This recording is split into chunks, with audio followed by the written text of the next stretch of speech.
Hola, mucho gusto. Con este video queremos mostrarles algunas de las memorias que tiene este país y la importancia de cada una de ellas.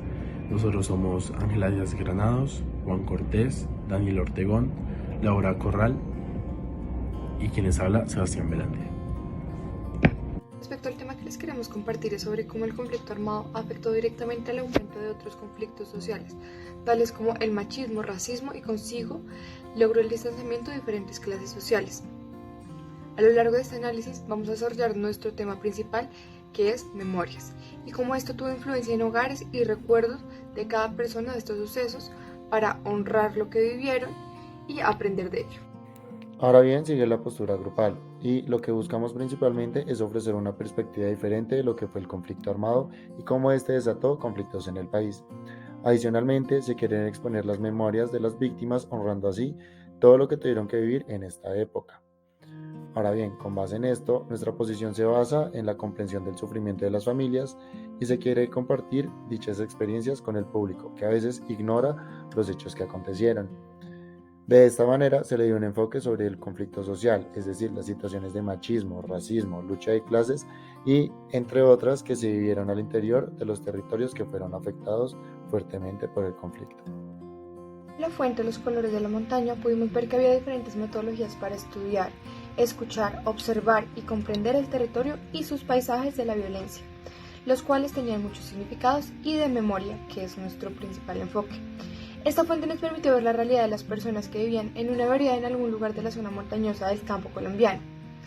Y lo más relevante es que esta fuente abarca cómo el conflicto armado se adentró a lo más profundo del hogar colombiano, y cómo ni los niños podían vivir una infancia en paz debido a la violencia, al punto que no podían estudiar o comportarse como niños ni compartir con sus familias. Adicional a esto, esta fuente trata del desplazamiento, de cómo familias no compartían el hecho de querer una guerra y aún así fueron introducidas en ella, y quienes pagaron con sus vidas, sus casas, las vidas de sus hijos, sus recursos y todo con lo cual estaban relacionados. Por lo cual se recuerdan estas familias, se honra su pasado y que su memoria es relevante y de importancia de todo el país. Una forma de representar las memorias también puede darse por medio de expresiones artísticas como es el canto, y los alabados son un ejemplo de ello. Básicamente estos son definidos como cánticos que exponen acontecimientos vividos durante el conflicto armado.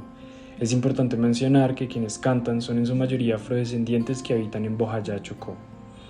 Este territorio fue durante mucho tiempo un territorio en disputa entre paramilitares y la guerrilla, pues ambos buscaban el control del río Atrato, que pasa por Bojayá. Adicionalmente, es importante mencionar que estos cantos espirituales afrochocuanos hacen mención a la importancia de establecer diálogos por la paz, pues según el grupo musical, esta es la única forma en la que se garantiza un mejor futuro para las comunidades afrodescendientes.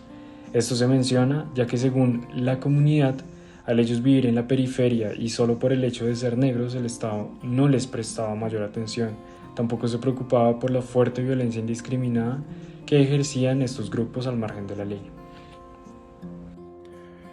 Ok, mi fuente analizada es el documental de las caras del horror, el cual cubre la situación de los falsos positivos desde una mirada de las familias de las víctimas, mostrando opiniones y declaraciones de políticos y análisis de medios.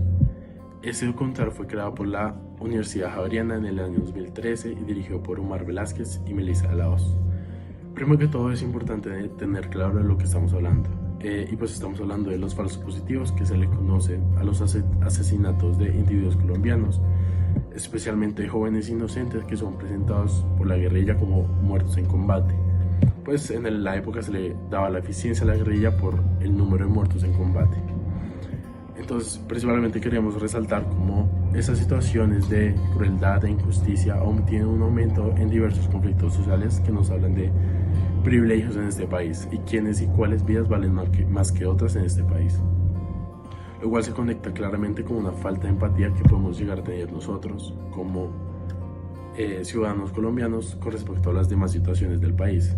Tener un centralismo que vimos por vivir en la ciudad y pues sentirnos ajenos a las diferentes situaciones del país.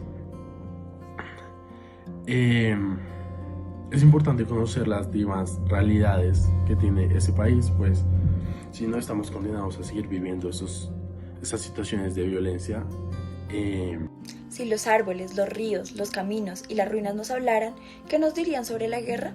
En las fuentes se presentan metodologías para estudiar, escuchar, observar y comprender el territorio y sus paisajes de violencia, los cuales están cargados de significados y de memorias para las personas que habitan en ellos, específicamente para dos comunidades, las cuales fueron Organización Wigua-Golcuche Tayrona y con la Mesa Diversa de la Comuna 8 de Medellín. Junto con ellos se hicieron recorridos en el territorio y luego se desarrolló un taller de cartografía en el cual los miembros de la comunidad plasmaron en mapas los lugares sagrados. Esto permitió una mayor comprensión de todas esas historias de violencia que están interconectadas con las personas y los lugares y de cómo esto deja huellas tangibles e intangibles que afectan las dinámicas de vida y de tránsito por estos espacios.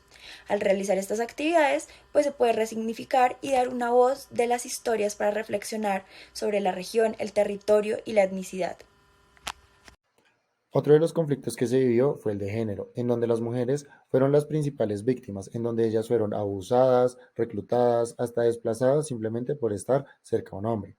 De esta manera nos llega la historia de Patricia, la cual, por un lado, fue la esposa de un gran general de la Armada, pero después fue la mamá de uno de los guerrilleros principales.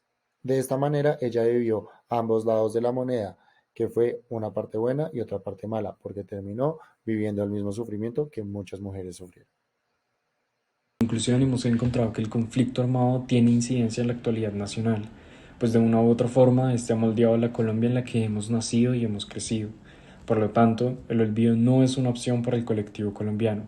Por el contrario, se debe traer a colación memorias de quienes experimentaron este desafortunado periodo y de esa forma contribuir a la no repetición. Asimismo, se encontró que las víctimas del conflicto armado no solo experimentaron las adversidades que trae consigo la guerra, sino que también conflictos y fenómenos sociales como el machismo, xenofobia y racismo.